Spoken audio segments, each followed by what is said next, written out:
Lo primero que creo que la palabra insight está muy prostituida y cualquier cosa es un insight para la gente. Porque si yo pienso que me las sé todas, cualquier resultado de investigación me va a decir, bueno, ya era obvio, lo hice por confirmar, etcétera, etcétera, etcétera. Entendimiento humano, innovación, endomarketing, emprendimiento, liderazgo y mucho más en los Raka Talks. Hola a todos, hola a todas. Estamos hoy aquí en este Raka Talks con una invitada de lujo. De verdad que Isabel, muchísimas gracias por aceptar nuestra invitación. Top 1 de LinkedIn en Colombia en marketing. Una española enamorada de nuestro país, 29 años. Bienvenida a este espacio. No, muchísimas gracias y muchísimas gracias a ti por la invitación, obviamente. Mira, feliz de que estés acá. Yo sí quisiera que nos contaras brevemente cómo terminaste tú en Colombia y cómo han sido estos 29 años en nuestro país. Pues mira, lo primero se han pasado en un suspiro. Y cuando las cosas se pasan rápido, eso significa que te lo has pasado bien. Yo llegué por accidente, digo yo, porque me gané una beca del Ministerio de Asuntos Exteriores español, que en ese momento se llamaba Intercampus, yo creo que eso ya ni existe, y llegué por 3 meses inicialmente. Bueno, inicialmente no, el proyecto duraba 3 meses. Llegué a la Universidad de Antioquia en Medellín y al final me gustó y dije, no, esto puede ser un proyecto interesante para un par de años. Vine a España, terminé mi carrera, presenté mi tesis y de ahí me devolví en principio por 2 años y llevo 29 años, por lo cual no me puedo quejar. Oye, increíble eso. ¿Y inmediatamente comenzaste a trabajar en marketing o no, fue un yo llegué trasero? al marketing por accidente. Yo estudié Ciencias de la Información, yo fui de la primera promoción de la Universidad de Málaga y salí con el énfasis de Publicidad y Relaciones Públicas, porque yo en realidad estudié la carrera porque quería ser narradora de fútbol en radio, narradora de partido de fútbol en radio. Esa fue la razón por la que yo estudié la carrera. Al final se atravesó Colombia en mi camino y al volver empecé por accidente a trabajar un poco en investigaciones y tal. Conocí al que en ese momento era el presidente de Noel, a Carlos Mario Giraldo, en una cena casual y él me invitó a entrar al mundo del marketing, que al principio, ya te digo, no me gustó nada de nada, pero bueno, al final me dijo, le vas a coger amor y pasión, y llevo 28 años dedicada al mundo del marketing sin haberlo estudiado. O sea, yo siempre digo que llegué al marketing por accidente, pero bendito accidente. Bueno, mira, y un accidente, y hoy en día lideras, mejor dicho, toda una comunidad alrededor tuyo en marketing. ¿Qué te atrapó del marketing en ese proceso? Me decían, no, mira, al principio no me gustó, pero luego quedé atrapada. En realidad no es que no me gustara el marketing, no me gustaba la cultura tan formal. Yo soy andaluza, soy súper informal, Noel era una empresa súper protocolaria, yo tenía 24 años, me llamaban doctora, tenía que ir en traje y chaqueta, tacones, y yo soy mucho más libre que eso. Eso fue lo que me costó un poquito al principio. La cultura corporativa, también era la primera vez que yo trabajaba en una empresa, por lo cual era la llegada al mundo corporativo que siempre, pues quieras que no, tú vienes de una universidad, de estar completamente libre y tal. Del marketing me atrapó que tenía muchas caras, es decir, yo decía, yo no me voy a aburrir nunca trabajando en marketing porque a veces era investigación, a veces era publicidad, a veces era producto, a veces era estrategia de precio, a veces eran canales y eran tantas cosas que todos los días tenía que hacer una cosa diferente. Cuando te cambiabas de marca o luego te cambiabas de categoría o te cambiabas incluso de canales, eso ya era otra estrategia de marketing completamente diferente. Y eso fue lo que me atrapó, que me parecía que era súper dinámico, que nunca era igual. Y el comportamiento del humano, sí, a mí siempre me ha encantado. Entonces yo decía, yo no me voy a aburrir aquí nunca. Y efectivamente no me aburrí en 29 años de carrera. Bueno, me encanta. Mira, tocas un tema que a mí me apasiona, que es el comportamiento humano. Y aunque tengo preparadas unas preguntas, se me vienen 1000. Decías, mire, me costó la cultura corporativa, pero aparte de eso, era un cambio de cultura de país. También. Que me imagino también costó ahí, y ahí entra el comportamiento humano, ¿no? Y quiero que hablemos un poco ya, un paso para ir entrando más en materia de los insights. Uh-huh. Para ti como marketera, que aparte no solo eres marketera, sino te ha tocado cambiar de cultura, ¿qué es un insight? Pues mira, lo primero es que creo que la palabra insight está muy prostituida. Y cualquier cosa es un insight para la gente. O sea, el otro día estaba asistiendo a una conferencia y había una descripción de insight y yo decía, eso no es un insight, eso es un verbatim. que son dos cosas diferentes.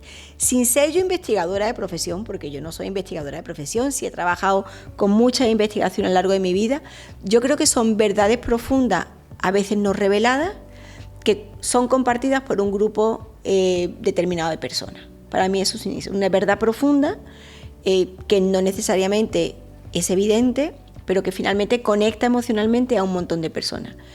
Las frases para mí son verbatim, que son formas en las que el insight se manifiesta, ¿vale? Sin ser yo investigadora, o sea, permíteme ahí que yo me meta en tu terreno porque tú eres el que sabe de eso, pero para mí es un insight. Para mí los insights son tan importantes porque de ahí parten los comportamientos humanos y cuando tú detectas unos buenos insights, eso deriva en muchas cosas. Desarrollo de productos y servicios y campañas y demás. De hecho, las campañas que nos encantan y que nos conectan emocionalmente, cuando tú miras, siempre parten de un gran insight. Entonces, para mí son fundamentales. Creo que a veces se prostituyen un poco en el sentido de cualquier cosa es un insight y no es verdad. Y también a veces los marketeros los desprestigiamos un poco porque no le damos importancia, el día a día nos come, pero yo creo que encontrar grandes insights es como el que encuentra un tesoro escondido de los piratas, pues para mí es eso. Bueno, me encanta eso que dices y quiero hacerte dos preguntas. La primera, ¿por qué crees que hoy en día, sobre todo, se siguen confundiendo verbatims, que son como la punta del iceberg, sí, con insight, que es esa verdad revelada? ¿Qué crees que hace que la gente o las personas estemos confundiendo ese concepto? Bueno, yo creo que vamos a un ritmo y a una velocidad que nos permite poco profundizar. Yo creo que el día a día del trabajo, voy a decir cosas muy impopulares, ¿vale? Pero es que yo soy así. Yo creo que el día a día del trabajo hace que nos quedemos como en la espuma de las olas y pensamos que la espuma de la ola es el océano y el océano tiene mucha más profundidad, ¿sí? Entonces, no, ya sabemos qué es lo que está pasando, ya sabemos qué es lo que es, nos quedamos en la espuma de la ola. Pero hay que bucear y hay que meterse dentro, ¿sí? Y lo otro que voy a decir que es súper impopular y es que hoy creamos generaciones de marketeros que son biches. Son biches. O sea, personas con 2 años de experiencia, les damos en las empresas unas responsabilidades y creen que marketing es hacer 2 o 3 cosas. Entonces, desprestigian de alguna manera, o algunas personas pueden desprestigiar de alguna manera, todo el tema de investigación, porque cuando uno es joven, y yo te lo digo ya después de muchos años de experiencia, porque yo también pasé por ahí, cuando uno es joven y le dan un cargo de responsabilidad, piensa que se la sabe toda. No me venga a decir a mí cómo funciona mi categoría, no me venga a decir a mí cómo funciona mi marca, que yo lo sé todo. Pero cuando uno tiene esa avidez de aprender y esa necesidad de aprender y habla desde la humildad, yo cuando me dicen experta en marketing, le dije, no, a mí me quita lo de experta en marketing. Yo llevo 28 años trabajando en marketing, pero yo no soy experta en marketing. ¿Por qué? Porque todos los días tengo que aprender algo diferente. Y yo creo que cuando tú pierdes la capacidad de aprender, pierdes muchas cosas en la vida. Y siento que es un poco lo que pasa, que todos hemos pasado por ahí, ¿eh? Yo también he pasado la primera y también creo que me la sabía toda. Entonces, muchas veces yo creo que no valoramos tanto los insights porque vivimos en un acelere de tiempo y de resultados y demás que hace que parar lo sintamos como una pérdida de tiempo y parar a investigar es absolutamente necesario. Y luego esa velocidad pues lleva implícito de en 2 años vamos generando personas de responsabilidad que no han tenido todo el bagaje para valorar perfectamente un insight o las investigaciones. Mira, es cierto, yo creo que una de las cosas más apasionantes que tiene de lo que dices es esa capacidad que terminamos desarrollando de entender en profundidad qué es lo que está movilizando o que está impidiendo que una persona se movilice. Y ahí viene otra pregunta y es, cuando a ti te entregan un insight, ¿qué sientes tú? ¿Cómo reconoces tú que ahí hay un insight que puedes usar para tu marca? ¿Cómo es ese olfato del marketero? Pues es que a mí nunca me han entregado un insight en un paquete y me han dicho, este es el insight. No. O sea, yo creo que de la investigación, para mí el insight es un hilo del que tú vas tirando, ¿sí? Entonces, no es que me hayan dicho, y el insight es este, y me lo han entregado en una caja con lazo y no.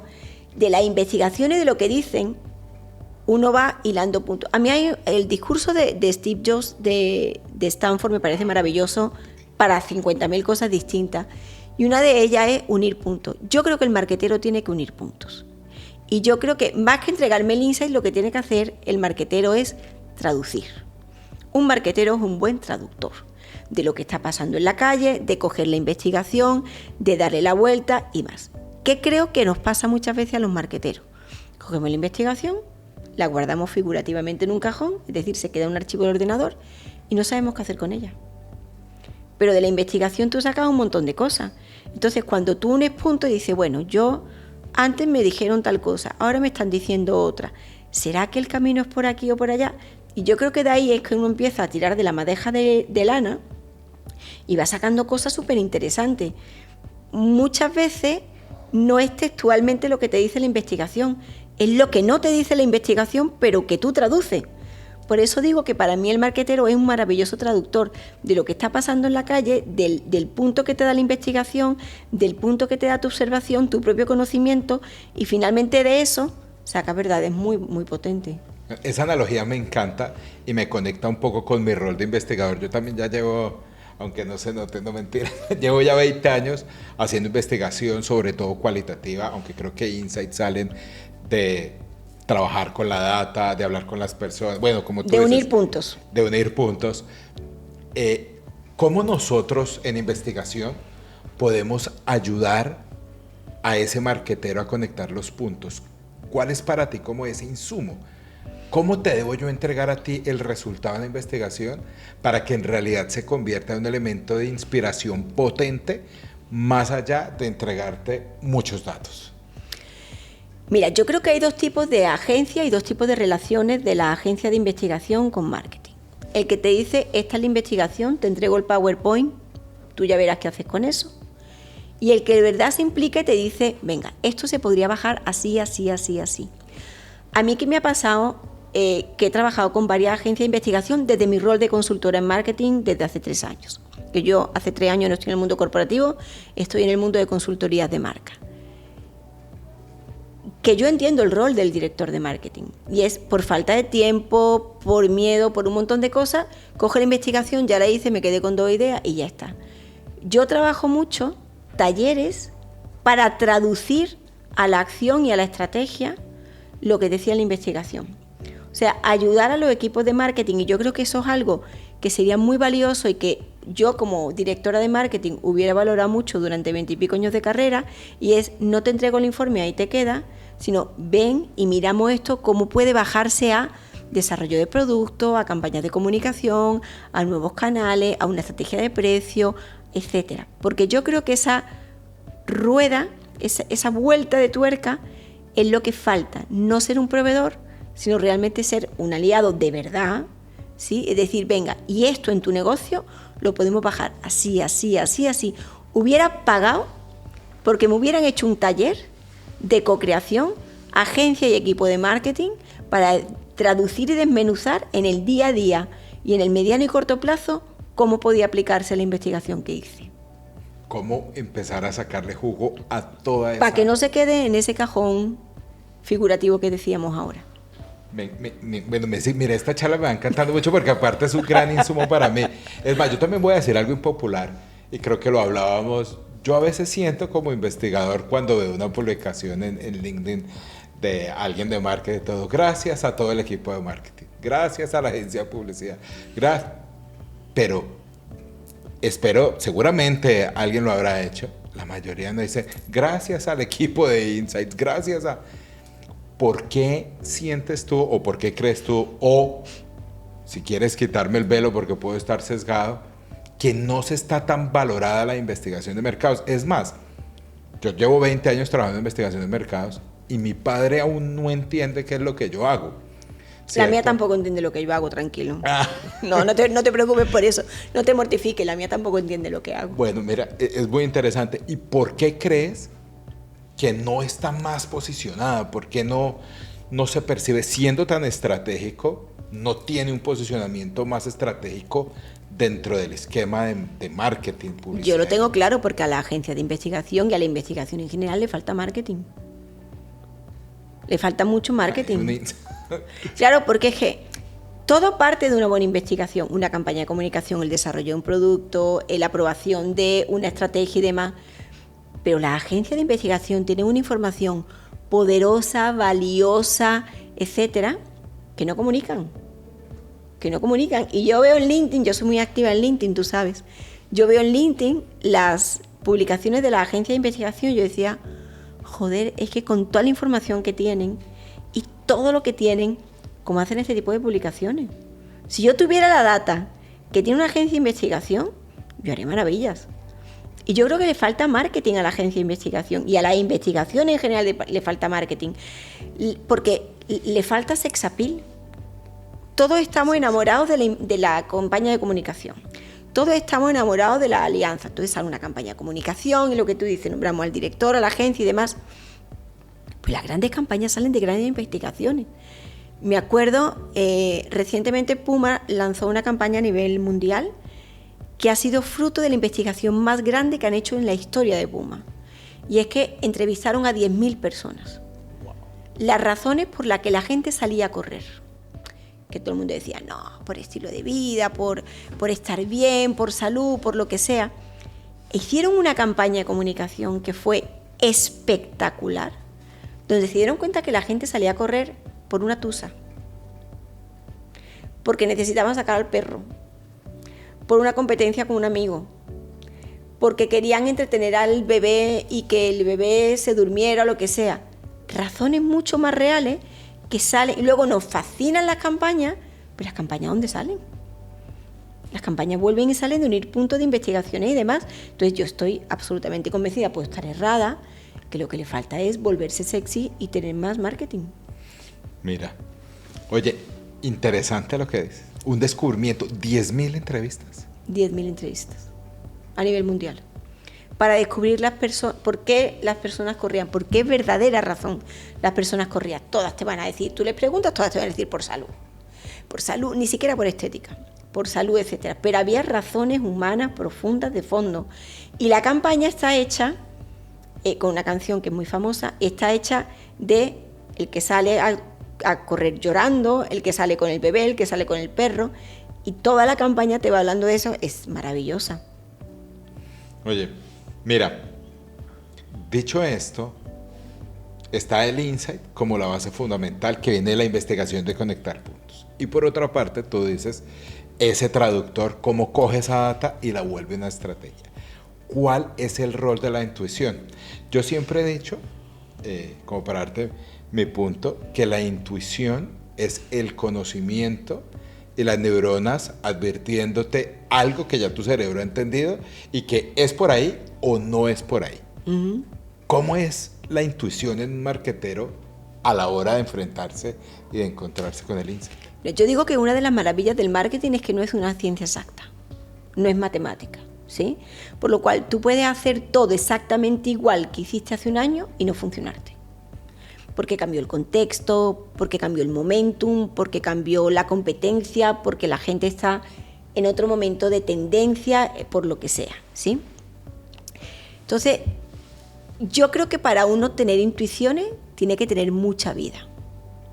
Y yo una de las cosas que siempre le dije a mi equipo de marketing es, hagan cosas que lo hagan pensar fuera de la caja. Me acuerdo perfectamente cuando yo era directora de marketing de Ramo, llegó un día un pupilo mío y me dijo, estoy hablando hace 15 años, me dijo, quiero estudiar una maestría de sostenibilidad. Y le dije, bien, me parece bien. En ese momento sostenibilidad era una cosa rara por ahí que no estaba para nada unida al marketing. Me dijo, tengo que faltar 2 días cada mes a trabajar. Le dije, hazlo. Yo no sé para qué te va a servir, pero para algo te servirá. Y yo a mi equipo de trabajo le decía, viajen, vayan a exposiciones, vayan al cine, hablen con gente que no compartan sus puntos de vista, exploren, vivan culturas diferentes, etcétera, porque esa riqueza es lo que te va a permitir unir puntos de lo que hablábamos antes y te va a permitir eso con tu experiencia, con tu conocimiento, con lo que estudies, etcétera, es lo que te va a permitir tener intuición. ¿Que las intuiciones a veces fallan? A veces fallan. Pero cuando tú tienes una riqueza cultural unida a una apertura de mente, unida a información como data y demás, la intuición te funciona. Yo me acuerdo perfectamente una investigación, cuando yo era directora de marketing de Tigo, hicimos una investigación de una campaña en concreto cuando estaban los primeros BlackBerry y demás, estoy hablando de historia patria. Y la investigación decía que ese producto no debería salir al mercado, no debería salir.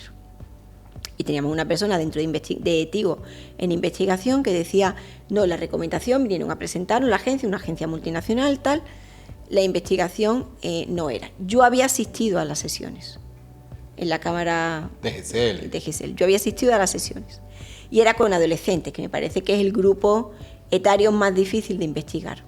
Y ellos estaban preocupados en otras cosas, en el pelo, en ligar con la niña al lado, estaban preocupados diferentes. Y cuando me dicen, no, la recomendación no es, le dije, la recomendación no me importa, vamos a salir. Me decían, no va a funcionar. Yo decía, va a funcionar. Tengo la intuición de que va a funcionar, porque era te estoy hablando de historia patria, ¿eh? O sea, eso sería impensable en este momento. Era, por bajo monto, las personas podían escoger qué tipo de conexión a internet querían, si redes sociales, correo, etcétera. En ese momento el chat de Yahoo, o sea, imagínate, el ping, etcétera. La gente podía parcializar los paquetes. En ese momento internet era carísimo, carísimo. Entonces tú solo tenías internet en tu celular cuando eras corporativo, nada más. Y yo estaba segura de que iba a funcionar, porque mi mente me decía, nunca los adolescentes van a reconocer que tienen una dependencia de internet, porque a esa edad tú no reconoces nada. A esa edad, no, yo controlo. Yo decía, pero esta gente, si se desconectan de internet, yo creo que les da ansiedad. Y basado en esa intuición, sacamos, y fue una de las cosas más exitosas de Tigo en telefonía celular, porque le permitió tener acceso a un montón de gente que en ese momento no tenía acceso a internet. Entonces se llenó de clientes jóvenes que le interesaban a Tigo en su momento, pero fue fruto de la intuición y del conocimiento, de decir, tú dices que no, yo digo que sí. Me pude haber equivocado, No. Me pude haber equivocado, pero tuve a la directora de cuenta de la agencia diciendo, yo te apoyo, vamos con esa campaña, y yo la ejecuto, y así fue. Mira lo interesante, porque un insight al final viene de una contradicción, claro, de una profunda contradicción humana, y es la imposibilidad que tiene el adolescente de reconocer que necesita de algo externo para lograr lo que quiere, y la posibilidad de la marca de entregárselo. Me conecta mucho el ejemplo, porque es una intuición que te conectó con un insight poderosísimo de la generación. Estamos hablando de, no sé, 20 años, tal vez. Está hablando del 2009. Claro. O sea, hace mucho tiempo. 2009. Pero yo decía, nunca un adolescente va a reconocer que tiene una dependencia de internet. Jamás. No, yo, bueno, y cuando tú estás en el autobús, no, a mí no me hace falta internet, yo llego a la universidad, me conecto al wifi, lo que sea. Yo decía, no lo van a reconocer, que tienen una dependencia, nunca. Pero la campaña va porque va, y le fue súper bien. Un insight profundo, una verdad no revelada. Yo creo que eso es bien interesante, y tocaste una palabra que a mí me fascina, que es la cultura. Uh-huh. Cuando hablamos de insight, definitivamente parte de lo que somos, de cómo decodificamos el mundo, del filtro perceptual que le ponemos, es la cultura. Y aquí creo que vamos a poder hablar bastante, porque voy a repetir, española, malagueña, viviendo en Colombia, hoy casualmente nos encontramos en Málaga. ¿Cuál es para ti el rol de la cultura y de los insights culturales a la hora de planear una estrategia de marketing? Mira, yo creo que la cultura lo determina todo. A mí me encanta el tema de tendencias. Me fascina el tema de tendencias porque te dije que me fascinaba el comportamiento humano. Yo hago todos los años un viaje de inspiración. Y el viaje de inspiración siempre es a Nueva York. Siempre. No porque no me conozco la ciudad, he ido 50 veces a Nueva York, etcétera, sino porque yo creo que las tendencias nacen de las macrofuerzas, y las macrofuerzas se originan donde hay choques culturales. Y en Nueva York hay razas, estilos de vida completamente diferentes, religiones diferentes, culturas diferentes, comidas diferentes, todo en la misma ciudad.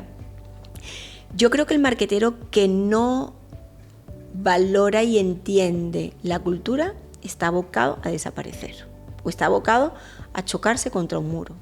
Para mí la cultura y el contexto lo determinan todo. Esto no significa que la cultura no se puede modificar. Hoy estamos viendo por toda la influencia global que cosas que hace 10 años decíamos, no, eso aquí no va a llegar, llega en tiempo real, ¿sí? Y tú estás viendo culturas que no solamente son locales, sino que ya son globales, ¿sí? Que unen lo local y lo global. Pero la cultura, el marketero que no está untado de calle, El marketero que no vive la calle, y ese es un consejo que yo siempre les doy a mis alumnos cuando dicto clases en la universidad, es el PowerPoint, el Excel, la inteligencia artificial, el Canva, lo aguantan todo. Todo. Úntense de calle, salgan a la calle, miren cómo compra la gente. Yo digo que ir a hacer la compra conmigo es espeluznante.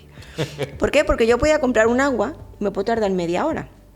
Porque yo miro, ¿por qué la gente habrá metido eso en la canasta sin mirar el precio? ¿Y por qué aquí mira los ingredientes y aquí no? Etcétera. Y cuando uno tiene la cabeza abierta para entender y empaparse de cultura, yo creo que puede hacer cosas radicalmente distintas y destacables de la competencia. La cultura da muchísimas claves de todo el comportamiento, del filtro. Todo. Estaba reunido con un neurocientífico y le aprendí algo que me gustó mucho. Yo soy un apasionado por el entendimiento y últimamente por las neurociencias. Él decía, mire, el 95% de nuestros comportamientos están determinados por nuestras emociones, por cómo nos sentimos. Únicamente el 5% es racional. Pero ojo, el 100% de nuestras emociones está determinado por lo que percibimos y cómo procesamos la información. Y evidentemente lo que percibimos depende de nuestra cultura. Claro.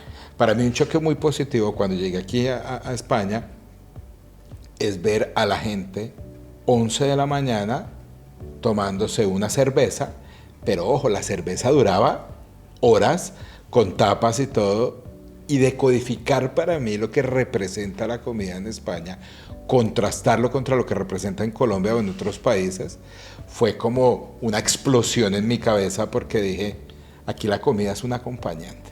Claro, la comida es la excusa. La comida es la excusa. No La comida es la centro. excusa. En Colombia la comida es estatus. Y mira lo que dices, cómo me conecto, de que iba yo con mi familia, nosotros nos sentábamos, comíamos y nos íbamos, veíamos la mesa al lado, que eran españoles, iban por la primera etapa. Claro, la comida es una excusa. Es una excusa. Lo bueno es la tertulia, detrás de. Sí. Claro, yo tengo un hijo que es colombo-español y el año pasado, cuando vengo a España se me pega a mí con una lapa. Luego en Colombia no me hace ni caso, pero aquí se me pega como una lapa. Y salimos a tapear con una pareja, amigos míos. Y claro, mi hijo terminó de comer en 10 minutos y dijo, me quiero ir. Le dije, no, cariño, ahora empieza lo bueno. Ahora empieza la tertulia. O sea, nosotros no teníamos prisa por comer, porque es que la comida, como te digo, es la excusa para alrededor de. Pero si tú no entiendes la cultura, y hoy en día trabajamos con culturas diferentes. Tú decías ahora del hop en Miami, pero hoy hay hop en Colombia, hop en España, hay hop en todas partes. Tendemos a pensar que lo que pasa en mi país es lo que pasa en el resto del mundo, y no es así. Porque además lo que pasa en mi región puede ser diferente de lo que pasa en otra región. Si hablamos de Colombia, yo digo, para mí la costa es país costa. Tiene comportamientos completamente diferentes en muchas cosas. Pero si tenemos a pensar, que eso es una cosa que yo también les digo a mis alumnos y a los equipos de trabajo con los que trabajo, pónganse mentalmente una camiseta que diga no soy el target. Y es que no somos el target. Si nosotros pensamos que la gente compra, actúa, etcétera, como lo hago yo, no vamos a dar con un canto en los dientes, porque la gente actúa y se comporta de una manera muy diferente de lo que lo puedo hacer yo. Por condiciones económicas, por condiciones de cultura, por estilo de vida, por lo que sea. A mí me encanta, yo de las cosas que me hago cuando viajo, yo viajo mucho, yo me voy a los supermercados y yo miro cómo compra la gente. Y me siento en un parque y miro cómo se comporta la gente. Y me puedo ir a una tienda de calcetines y miro cómo compra la gente. Y miro cómo pasea a los perros y cómo trata a sus hijos o cómo trata a sus mayores. O sea, yo muchas veces viajo, este viaje, por ejemplo, de Nueva York que hago todos los años, es simplemente observar y mirar, sin ninguna ruta, sin ningún rumbo, sin nada. Voy y miro, observo qué cosas de la cultura podrían llegar, qué cosas no, etcétera. Y para mí es como, yo siempre digo que esos viajes de parar y frenar, lo hago también cuando viajo por placer. Son como cuando uno está buceando todo el día en el trabajo y está buceando. Yo digo que esos viajes, sean por trabajo, por placer, por lo que sea, es salir a la superficie, respirar, coger aire y volverme a meter. Es la única forma de... No es la única. Para mí es la única forma de sobrevivir. Y de poder abrir la mente. Claro. Tener ese stop and go que diga, bueno, aparte, bueno, yo que también viajo y todo, una de las cosas más ricas que yo he experimentado en mi vida es despojarme un poco de mis quiero y de mis creo. A nivel cultural, a nivel de investigación, y es, las cosas no suceden siempre como yo quiero que sucedan. No. Y no pasan siempre como yo creo que tienen, que deben pasar. Y creo que esa es la primera mochila que yo me quité. La primera maleta fue dejar mis creencias en mi casa, o por lo menos cuando voy a investigar, dejo las creencias en mi casa, doy ese stop and go y me entrego a la persona o a la comunidad que tengo enfrente. Te lo decía ahorita, ¿no? Yo, si estoy aquí, trato de ser y de vivir como viven los andaluces, los malagueños. Si estoy en Lima, como viven los limeños. ¿Cómo crees tú que nosotros, las agencias, podemos ayudar a que la gente de marketing, la gente de innovación, viva esa experiencia, y es que se despojen de esos velos que tenemos absolutamente todos y se entreguen a entender el otro, a entender su target? Uy, yo creo que eso no es fácil, y tampoco creo que, para ser claro, no creo que es una responsabilidad de la agencia. Yo creo que es parte de la cultura, en este caso corporativa. Y también parte un poco de lo que hablábamos al principio de la conversación, de qué tan humilde y qué tan abierto estoy yo a aceptar cosas, ¿sí? Porque si yo pienso que me las sé todas, cualquier resultado de investigación me va a decir, bueno, ya era obvio, lo hice por confirmar, etcétera, etcétera, etcétera. Pero yo creo que esto tiene que ser parte del ADN del marquetero o de cualquier cosa, ¿eh? O sea, no necesariamente marquetero. El de finanzas tiene que estar abierto, el de supply tiene que estar abierto, toda la área de la organización tiene que estar abierta. Pero no creo que sea una responsabilidad que les quepa a la agencia de investigación. Ahora, sí que creo que es responsabilidad de la agencia de investigación que el trabajo entregado, por más que sea obvio, sea súper certero. Eso sí es una responsabilidad de la agencia. Que no haya la menor duda de que lo que me está entregando es la verdad más profunda y más revelada que yo puedo recibir. La calidad del trabajo entregado. Yo cuando veo informes de investigación llenos de verbatims, ¿sí? Que prácticamente lo que hacen, porque de todo hay en la viña del Señor, que prácticamente lo que hacen es coger la grabación, traducirla ahora por inteligencia artificial y sacar las frases más relevantes de verbatim, sin hacer realmente un trabajo de investigación de fondo y de saber qué hay detrás de eso, porque nadie en una investigación te va a decir, todos tenemos sesgos, todos tenemos posiciones, todos nos creemos dos estratos mejores de los que somos, todos decimos que vamos a pagar más dinero de que en realidad estamos dispuestos a pagar, etcétera. Y cuando no hay un filtro de la agencia de investigación y lo que me entregan es justo lo que dijeron, ahí es que empiezan las desavenencias. Es decir, si me dijeron que iban a pagar 1.000, ¿por qué no están pagando 1.000? Pues porque a lo mejor la agencia tiene que haber dicho, mira, bájale 2 renglones, porque según mi experiencia te van a pagar 700. O sea, creo que eso, no a todas, porque hay agencias como Racamandaca fantásticas, pero sí hay unas que dicen, no me pongas en manos de junior, porque para eso lo hago yo. ¿Qué responsabilidad tan grande tenemos? Pues que es que todo parte de la investigación de mercado, o todo debería partir de la investigación de mercado. Entonces, si de ahí el diagnóstico y la recomendación está mal, de ahí para adelante todo está mal. Como si yo hago un jersey y empiezo haciendo mal el punto, de ahí para arriba todo me va a salir mal. Mira que eso me pone a pensar en algo, y es cómo volver como a esas bases de lo que es la antropología, la sociología, pero no solo desde las ciencias sociales, sino aplicado a la estadística, al Big Data, porque los datos te hablan, los números te hablan y te muestran unas realidades humanas poderosísimas. Yo creo que no hay nada más apasionante que ver un informe cuantitativo y entender las contradicciones humanas desde el número o desde una colilla de compra, y en ese proceso, si bien coincido contigo que no es nuestra responsabilidad, creo que las agencias sí podemos ayudar a llevar ese lado humano. Cuando yo me metí en Behavioral Economics, una de las cosas que más me gustó de la economía conductual es que lo que hace es decir, espere, usted está pensando que las decisiones económicas las toman máquinas, pero no, las toman personas, y las personas siempre le vamos a poner nuestro picante emocional a todo lo que hacemos. ¿Cómo podemos contagiarlo? O bueno, o ahí ya hablo yo desde Raúl Sanabria, ¿cómo crees que podemos nosotros, investigadores, contagiar a las personas del mundo de los negocios, porque creo que acá entran emprendedores también, a que se enamoren del entendimiento cultural y humano? Pues mira, yo creo que tienen tienen una información tan valiosa, nos pueden capacitar tanto a los marqueteros, nos pueden abrir tanto la cabeza a los marqueteros, que yo creo que ustedes tienen un conocimiento que nosotros no tenemos. Y tienen además una facilidad para unir puntos que nosotros no vamos a tener. Porque nosotros estamos como los caballos que salen a correr y salen con tapados los ojos para que no se vayan a distraer con lo que hay al lado. Pero ustedes tienen una mirada mucho más de dron. Nosotros tenemos una mirada mucho más parcializada, a pesar de que tenemos que mirar 360 y demás, en la realidad pues no siempre sucede así.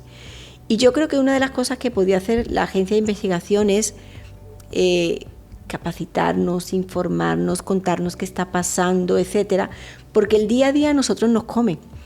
Y ustedes tienen la capacidad de unir puntos y tienen el tiempo además de unir puntos que nosotros no tenemos. Ahí te va a pasar el que te lo reciba y el que no te lo reciba. Pero la investigación es tan maravillosa cuando se hace bien, se ejecuta bien y se traduce bien, que yo ahí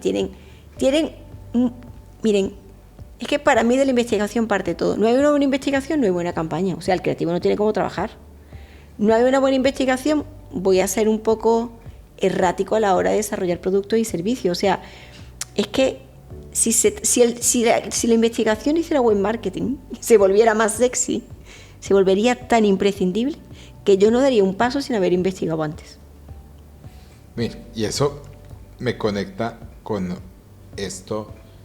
Yo he tenido siempre la obsesión de sorprender con cada entregable, ¿no? Uh-huh. Para que justamente no me pase, ay, sí, ya me lo sabía. Lo confirmé. Sí, o, nice to know, no hay nada nuevo, porque yo creo que la gente de marketing son personas muy conectadas con las tendencias, les gusta la novedad, hay gente también muy juiciosa, sí. Tienen unos protocolos, unos procesos muy estandarizados, entonces sí esperan de la investigación ese punto que les haga clic y que los inspire, y ahí es donde viene la pregunta, bueno, eso está muy bien, ¿y yo qué hago con eso?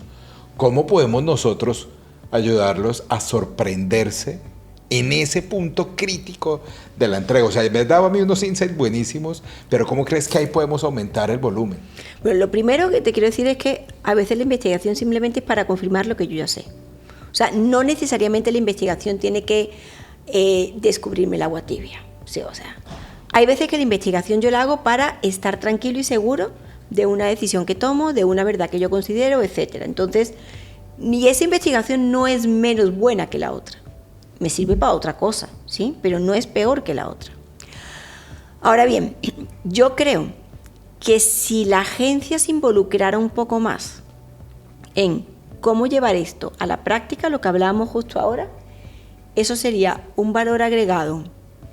Y ese factor sorpresa de decir, venga, esto desde el producto de lo que sea y trabajemos juntos. ¿Saben qué? Hagamos un taller. Trabajemos juntos. Nosotros tenemos toda la información, toda la data de esta investigación y de todas. Y ustedes tienen toda la investigación de la marca. Trabajemos juntos en mirar qué más podemos hacer y qué se pueden derivar. Yo he utilizado investigaciones de 3 años atrás porque en algún momento digo, ahora este es el momento. Y medio investigaciones 3 años atrás digo, ahora puedo hacer esto. Ahora sí es el momento de hacer esto. Entonces, yo creo que en eso sí podrían ayudar mucho al mundo del marketing, que el marketing lleva un ritmo frenético, una exigencia de números brutales, un día a día que a uno se lo come. Ustedes tienen la posibilidad de levantar un poquito el dron y tener una mirada un poquito más desde arriba. Eso me hace pensar que nosotros, para poder involucrar más al equipo de marketing en la parte humana, tenemos que volvernos un poquito más estrategas. Sí. Y conectar mucho más con el dolor de la marca, con el dolor del negocio. Sí, mira, yo creo que finalmente las marcas no necesitamos proveedores, las marcas necesitamos gente que nos ayude a tener otras visiones y demás. Yo agradecía mucho cuando las agencias se preocupaban por los resultados financieros del negocio. Y no era responsabilidad, para ser claros, de la agencia, pero yo sentía que lo que me dolía a mí también le dolía a mi aliado.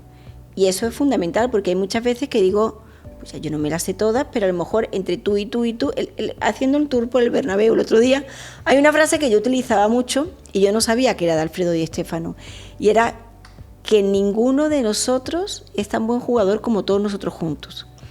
que yo la decía de nadie es tan inteligente como todos nosotros juntos. Yo la adaptaba. Yo no sabía que era Alfredo Di Stéfano. Y haciendo el tour por el Bernabéu lo descubrí. Pero es que es verdad.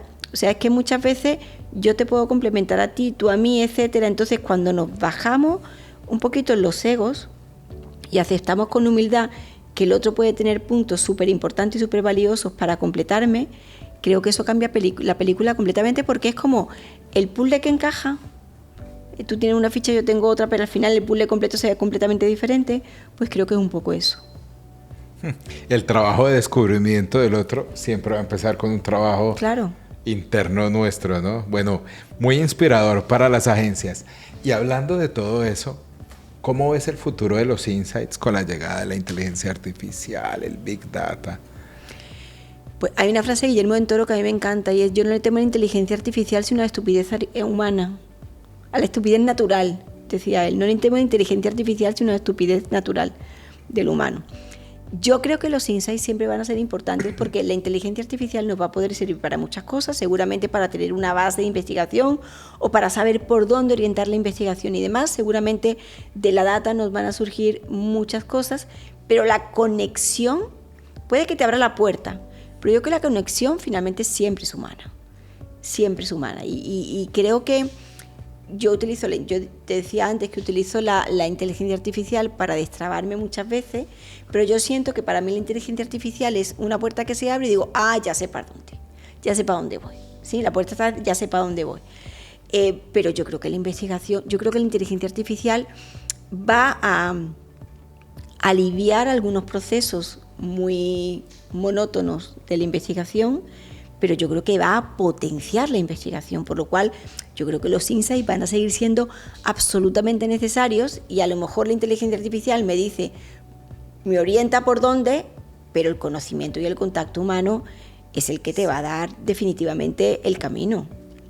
Bueno, la magia. No sé si es por mi profesión o porque llevo trabajando 20 años en esto, pero coincido totalmente. La inteligencia artificial es un foco de inspiración. Aparte, Sam Altman botaba un dato que el 98% de la gente que usa ChatGPT lo usa de manera incorrecta. Claro. O sea, el 98% es casi todo aquel que no ha estudiado estos temas. Y me pasó una cosa. Bueno, yo estoy en este proceso de ir generando autoridad y todo.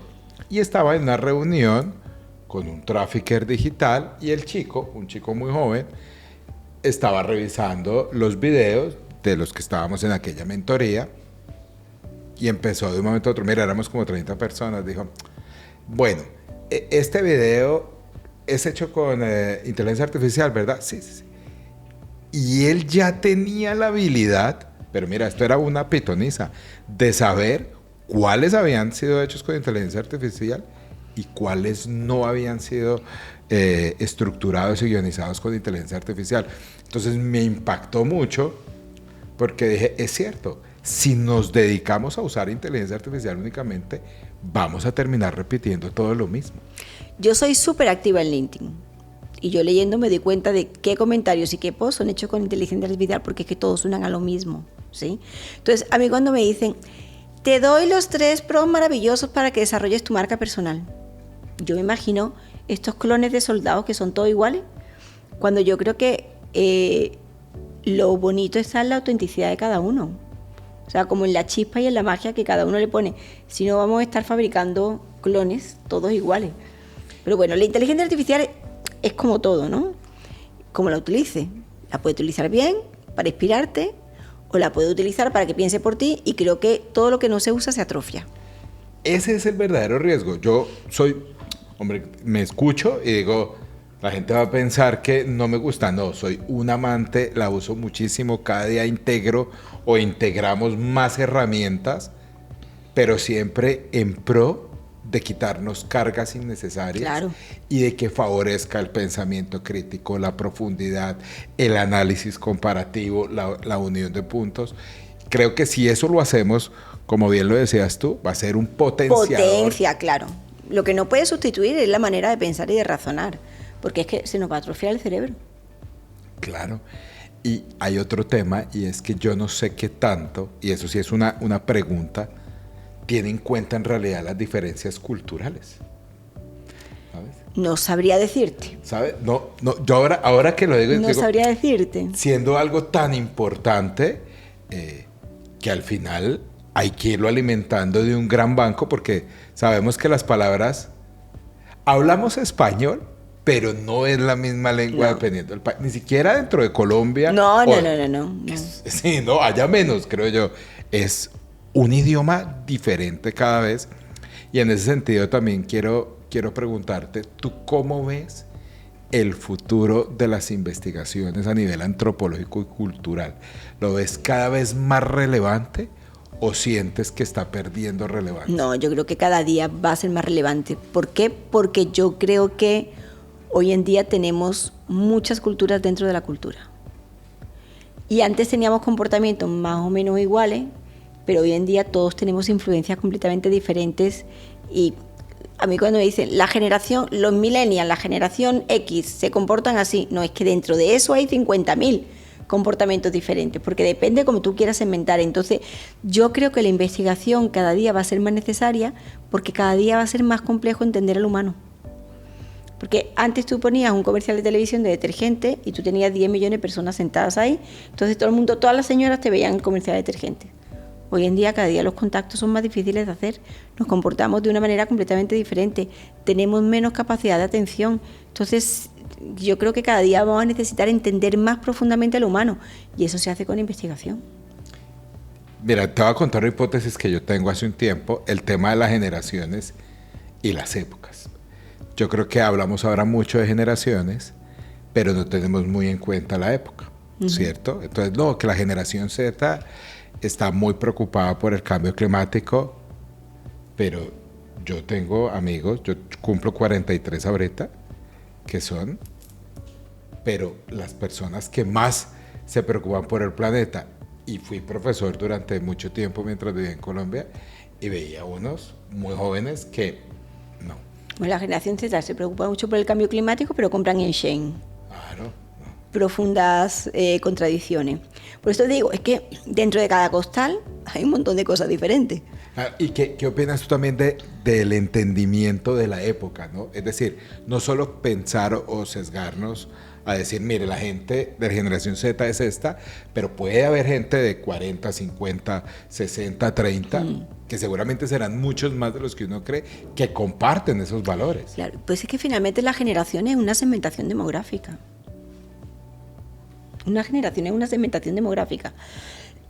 Perdón. Y las segmentaciones demográficas son muy buenas, pero cuando tú le metes una segmentación conductual, una segmentación psicológica, etcétera, se enriquece un montón. Entonces, la podemos llamar generación, lo que sea, eso es demografía. Entonces, tú tienes que entender eso, tienes que entender épocas, y para mí hay un tercer punto del triángulo que es el contexto. Tienes que entender el contexto. Porque es completamente diferente el contexto de un adolescente en Afganistán, de un adolescente en Bogotá o de un adolescente en Cafarnaúm. Entonces, no es solamente generaciones, es generaciones, comportamientos, épocas y contexto. Mira, ahora nosotros hemos empezado a hacer un poco en estas investigaciones culturales, a ver los movimientos geopolíticos, porque nos han parecido unos predictores increíbles de lo que va a pasar con la generación más joven, y lo hacemos nosotros en un petit comité dentro de RACA para ir leyendo esos cambios. No lo llevamos al cliente y todo de manera directa, pero sí nos ha parecido que es como un quitar el velo de lo que viene, ¿no? Porque entonces empiezas a ver cómo los movimientos, los candidatos que empiezan a surgir, el tipo de discursos, dónde empiezan a poner las empresas la inversión, y nos ha parecido muy interesante. Como marketera, ¿crees tú que llevar ese tipo de información te enriquecería el entregable, sobre todo estas investigaciones estratégicas? O dicen, no, ya se me fue muy profundo, ya usted... No, absolutamente sí. Y es que, mira, yo soy de un pueblo que se llama Fuengirola. En Fuengirola siempre había turismo, siempre, porque ha sido un pueblo turístico 100%. Fuengirola es una ciudad de 10 kilómetros cuadrados, es decir, tiene 10 kilómetros de playa y 1 kilómetro de profundidad. O sea, tú caminas 7 minutos y estás en otro pueblo que se llama Mijas Costa. De hecho, hay una calle que se llama la calle La Unión, la acera derecha es de Fuengirola, la acera izquierda es de Mijas Costa, la misma calle. No recuerdo bien no recuerdo bien la cifra, pero creo que en 10 kilómetros cuadrados conviven 109 nacionalidades. 109 nacionalidades. ¿Cómo no va a ser importante que nos ayuden a entender? Porque claro, finalmente eso acaba mezclando culturas, yo adopto culturas tuyas, costumbres tuyas, tú las mías, etcétera. Por más que vivamos aquí, pues a lo mejor empiezo a comer otras comidas, los supermercados cambian, etcétera. Entonces, es una riqueza. ¿Cómo no va a ser importante que la agencia de investigación nos ayuden a visualizar ese tipo de cosas? ¿Sí? Absolutamente fundamental. 109 nacionales. No, pues, me estoy diciendo el número, pero pueden ser 80, 100, 120, pero son tantos que me decía, pero ¿cómo va a ser tanto si en Fuengirola, no sé, tendrá 77.000 habitantes? Claro, tú lo que menos oyes en Fuengirola hoy es acento fuengiroleño. Pero es cierto. Cuando yo me fui a ver a un extranjero que viviera allí, pues era un poco raro. Hoy en día la que te atiende es argentina, el otro es ucraniano, el otro no sé qué, la niña que hace el pan es de Portugal, y es una locura que yo creo que al final eso acaba enriqueciendo la cultura. Me encanta. Oye, me voy a poder a investigar Fuengirola un poco más de cerca, de aprovechar que estoy aquí. En ese sentido, voy a llevar esto a otro mercado. ¿Qué podrías tú recomendarles a los empresarios? Mira, las pymes, si no estoy mal, según la ONU, representan el 50% del PIB mundial. Sí. Generan el 80% en promedio del empleo en el mundo.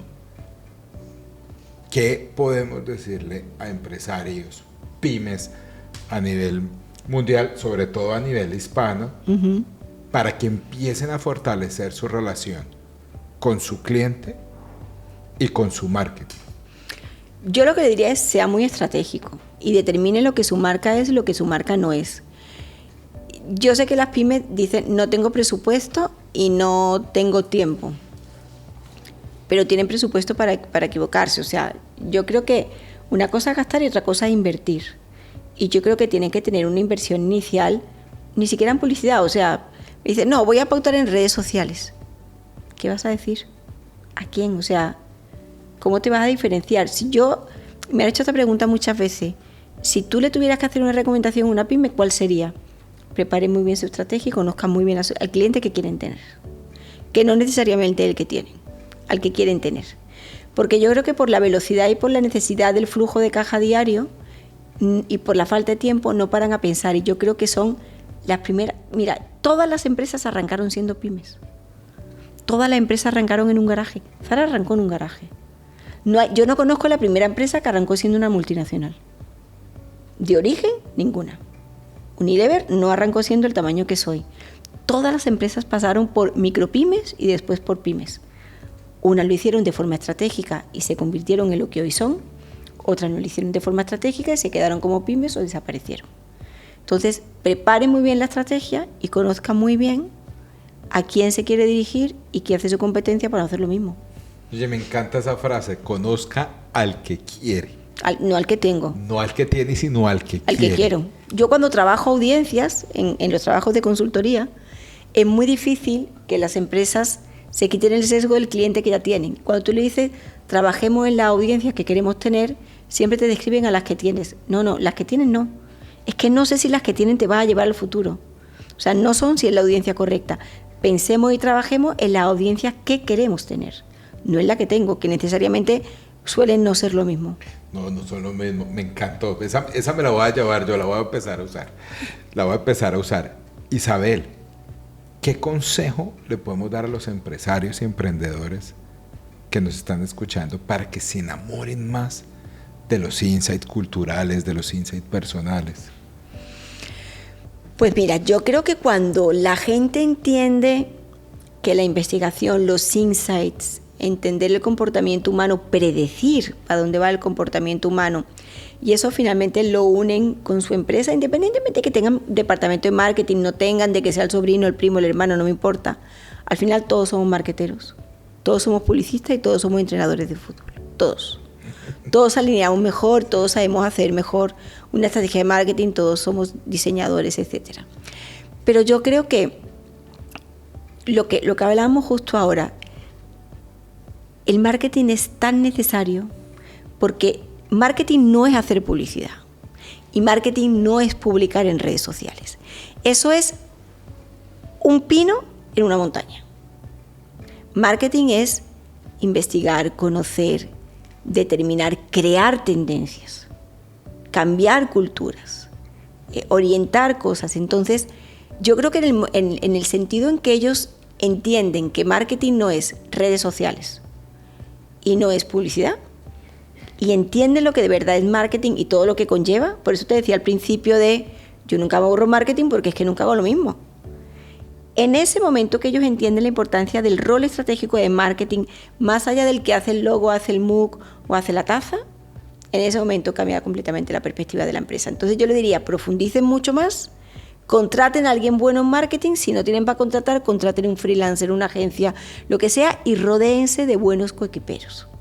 Porque yo creo que cuando la empresa se rodea de buenos coequiperos, y coequiperos estoy hablando de una agencia de investigación que de verdad le duela lo que te duele a ti, de una agencia creativa o de una agencia de innovación y desarrollo, lo que sea, cuando tú te rodeas bien, el camino se hace más corto y más duradero.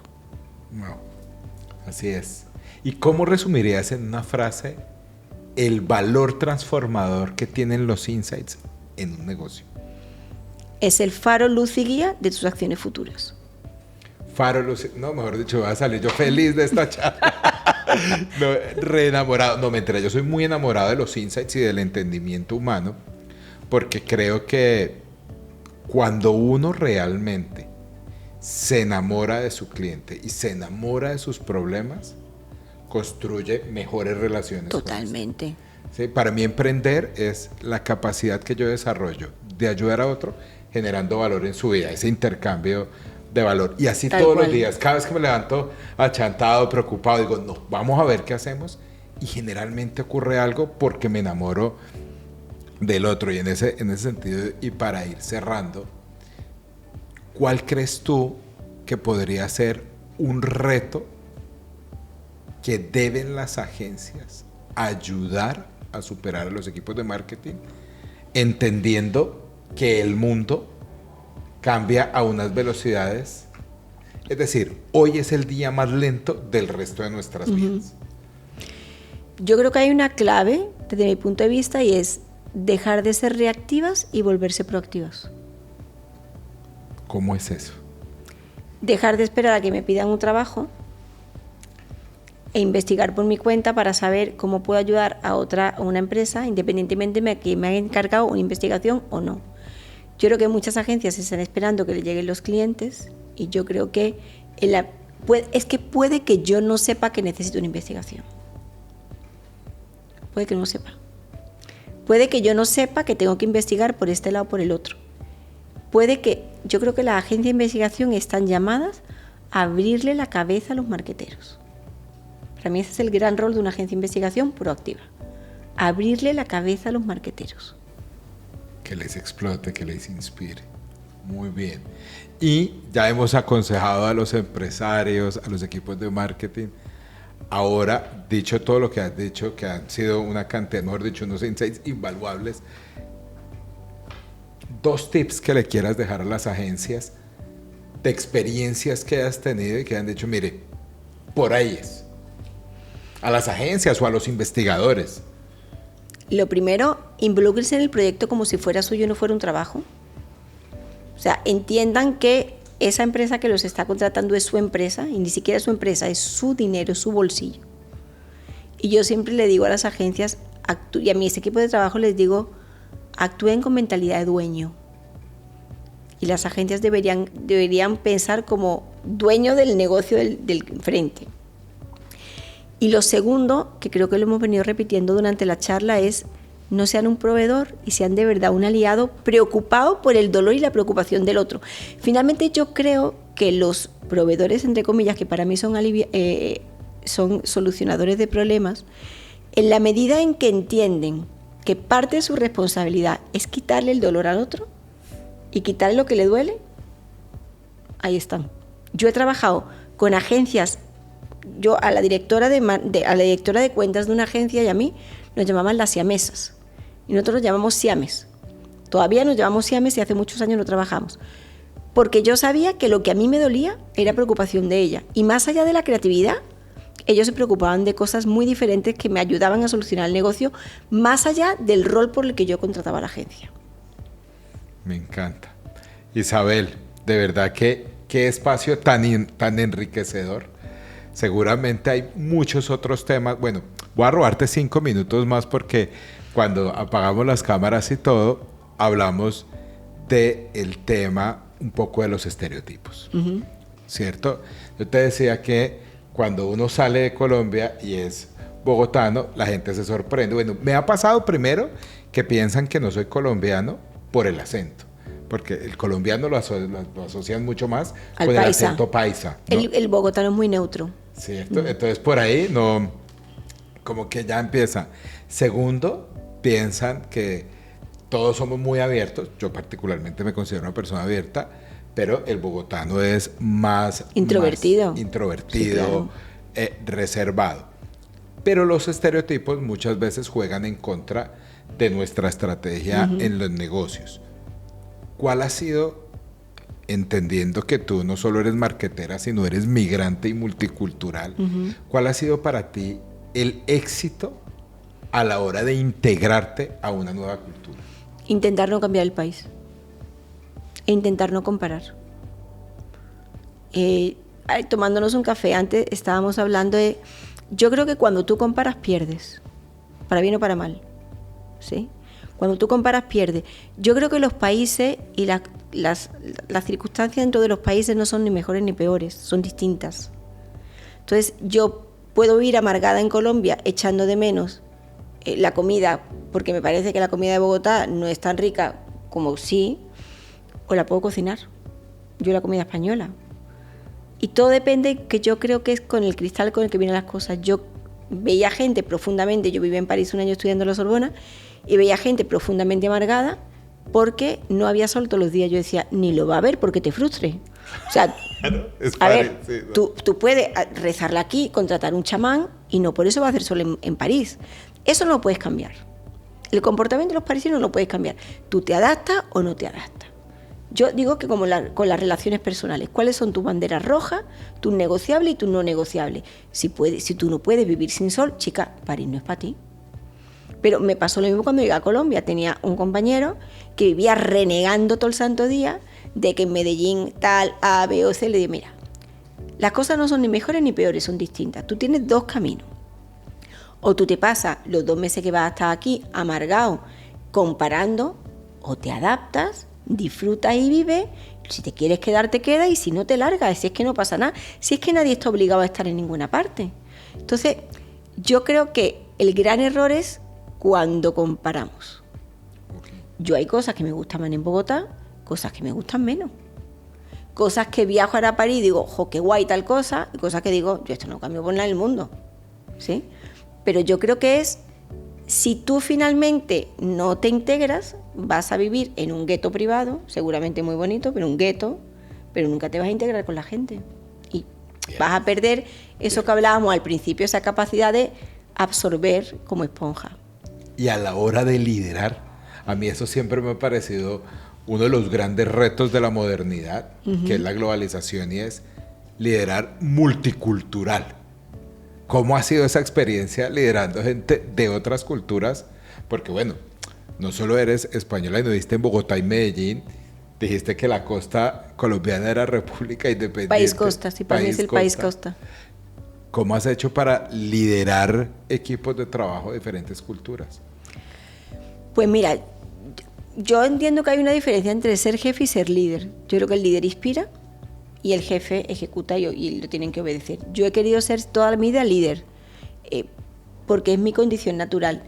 Yo creo que respetando mucho y enseñando desde el ejemplo, que creo que es lo que hace un líder, pero finalmente entendiendo que diferentes visiones hacen una estrategia de marketing mucho más sólida. Yo reconozco mis demonios, yo soy súper despelotada, soy muy despelotada, soy muy poco constante, yo tengo otras habilidades, esa no es. Yo sabía que tenía que tener en mi equipo personas, no me importaba la edad ni el origen ni nada, que fuera un vas al izquierdo muy claro, es decir, que fuera el procedimiento, el proceso. ¿Por qué? Porque a mí eso me da urticaria. El procedimiento, el proceso. Entonces siempre he intentado formar equipos que piensen distinto que yo. Desde la forma de ver la vida, desde el origen, desde la cultura, desde la edad, etcétera, siempre he buscado gente que piense muy distinto que mí, que yo, que tenga los mismos valores, pero que piense distinto de mí. Porque si yo tengo gente que piensa igual que yo o que simplemente me haga caso, lo que voy a tener son súbditos. Y yo lo que quería tener era equipo. ¿Cómo es eso de buscar personas que compartan valores? Yo te hago la pregunta, pero coincido, ¿no? Que en realidad en lo profundo nos seamos similares, pero en las formas cada uno aporte desde lo de cada uno. Y pero aplica no solamente para el mundo laboral, aplica en el mundo personal. Yo digo, no es que uno tiene que buscar una persona que sea igual que uno, no. Yo creo que tiene que buscar una persona que comparta la misma visión de la vida de uno, pero que luego cada uno puede ser de su padre y de su madre, pero tenemos que coincidir en cosas. Yo creo que ni a nivel personal ni a nivel profesional yo busco gente que piense o que me dé la razón. Me molesta mucho que me den la razón todo el tiempo. Me molesta mucho que no me reten. Porque creo que cuando me reto puedo mejorar, pero cuando me dan la razón entro en mi zona de confort. Entonces sí busco gente que comparta visiones y valores de vida, laborales, etcétera, pero que podemos tener pensamientos completamente diferentes. Sí hay para mí unos no negociables de forma de responsabilidad, entender el trabajo, entender la vida, pero luego, chicos, ancha Castilla. Bueno, y decías que te reten. Voy a conectarlo, ahora me devuelvo a la investigación otra vez. ¿Cuándo una investigación te reta de manera propositiva? ¿Cuándo un insight te ha retado de manera propositiva? Cuando era algo que a lo mejor no coincide con lo que yo pensaba. O que me dice, esto me voló la cabeza porque... Y todavía muchas veces lo tengo que procesar de decir, espérate, le doy una vuelta porque todavía no estoy segura, me tienen que convencer. Pero tengo la humildad de, si contrato un investigador, es como cuando tú vas al peluquero. A mí, quiero que me corte así, me haga así. Vamos a ver, tú vas al peluquero para que él te haga lo que cree que tú necesitas, ¿vale? Y yo lo comparo siempre con los médicos. Yo no voy a un médico a que me diga lo que me tiene que recetar. Yo voy a un médico a que me diga, que me diagnostique y que me haga una recomendación. ¿Por qué al médico le creo y al peluquero y al de investigación de mercado no le digo cómo tiene que hacer las cosas? No, dime tú cómo crees que las tengo que hacer. Sé mi médico, ¿sí? Yo me he tenido que enfrentar un par de veces a la frase de no me suena por ahí o eso me hace ruido. Sí. ¿Cómo? Y ahí ya tip para ir cerrando, ¿cómo debo yo afrontar como investigador esa respuesta de un marketero? ¿Qué me quiere decir realmente?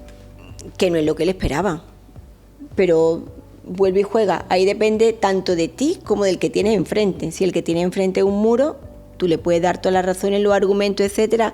Ahora, yo creo que cuando a todo el mundo en general, no necesariamente los marketeros, cuando a la gente en general nos dan razones y nos dan argumentos, dice, bueno, sí, por aquí puede ser, ¿sí?